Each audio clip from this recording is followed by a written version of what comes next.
Então, esse livro, ele foi escrito há uns 5 anos atrás, digamos assim, ele não, né? O primeiro formato dele, né? E a ideia fundamental é discutir a questão do senso comum para o jornalista, ou seja, assim, o jornalista eu acho que é um profissional especialmente pressionado para se afogar no senso comum. A gente precisa falar a verdade, ou melhor, o que seja reconhecido como verdade, precisa ser entendido por muita gente, e isso em geral puxa a gente para uma reprodução do senso comum espetacularizada, né, para chamar a atenção. E mesmo quando a gente trabalha numa, que eu chamo de contra-correnteza, né, o primeiro capítulo fala da correnteza comercial hegemônica, o segundo da contra-correnteza, mas mesmo quando a gente trabalha na contra-correnteza, quando a gente trabalha com a ideia de correnteza, quer dizer, quando a gente trabalha a favor ou contra uma certa ideia, a gente sempre corre o risco de meio que se fechar numa visão e se afogar naquela visão, né, naquela única possibilidade.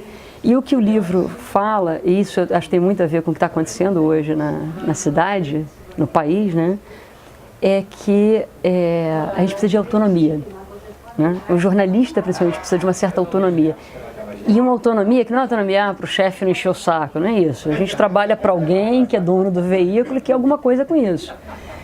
Mas eu preciso não acreditar só naquilo. Eu preciso ser capaz de perceber o que vem das ruas, o que vem das pessoas, o que vem do mundo, para além daqueles modelinhos que eu já tenho formados na cabeça.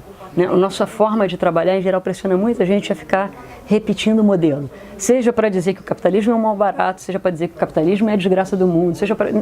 Eu tenho modelinhos, né? E esses modelinhos tendem a fechar a nossa visão. Eu acho que os movimentos atuais, que a gente não consegue definir, eles falam muito dessa história das pessoas estarem de saco cheio de serem colocadas em caixinhas. E eu acho que isso é uma das dificuldades que o jornalismo tem de dar conta, de falar desses assuntos. E não é só a mídia comercial. A mídia comercial, ela tem uma intenção sinistra contra os movimentos, muito clara. Mas eu acho que a lógica do jornalismo, ela é meio contraditória. Tanto que, para começo de conversa, a gente não sabe com quem fala, né?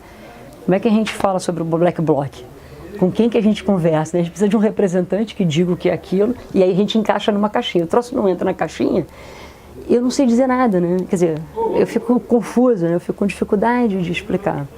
Então, todo esse livro é uma tentativa um pouco de falar de algumas regras de jornalismo mesmo que ajudem a gente a fazer um negócio razoável, consciente, que as pessoas entendam sem que a gente precise para isso ficar repetindo o senso comum. Mas também é uma discussão sobre onde é que é o lugar do jornalista, que para mim tem muito mais a ver com o lugar de escuta, de ajudar a favorecer a amplificação de vozes até hoje pouco ouvidas, pouco visíveis, né, para usar o termo dos invisíveis, do que ficar construindo uma narrativa completa, fechada sobre a sociedade, que eu acho que é a nossa tendência maior, né? Então o jornalismo da correnteza é um pouco essa ideia, assim, como é que a gente entra na correnteza, mas mantendo a cabeça fora d'água para tentar entender um pouco dela, tentar enxergar um pouco a correnteza.